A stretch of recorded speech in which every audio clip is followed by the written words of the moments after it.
This is Farm Journal's Margie Fisher. I'm with Brad Beutke, one of our presenters here at the Corn College. Brad, you're going to be presenting on the importance of yield maps for the foundation for higher yields. What do farmers need to keep top of mind when they're thinking about what they're doing with their yield map?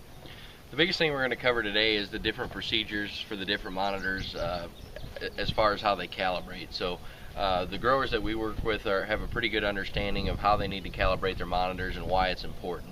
And the main point we're going to drive home today is the idea of spatial variability. We're not so concerned with the monitor counting the correct bushels from a field, but knowing where those bushels came from.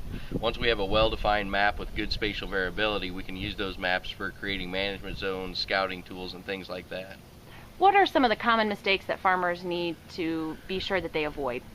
Probably the biggest thing is understanding their monitor and how their monitor actually calibrates. For instance, the Green Star monitors don't have the ability to post-calibrate, so you need to do those calibrations early in the season.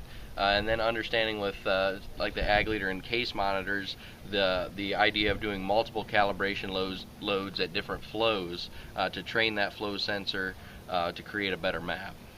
And how often should farmers be spending time making sure their yield monitor is calibrated? Well, it depends on the monitor itself. With the Green Star type setup where it doesn't post-calibrate, they need to be a little bit more on top of keeping that calibration in tune with moisture, test weight, and variety changes throughout the harvest.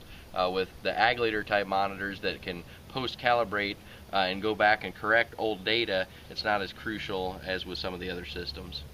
You talk about that the well-calibrated yield map can be a foundation for fine-tuning management. How have you seen growers who have invested the time to make sure their yield monitor is functioning properly be able to use their yield maps year to year?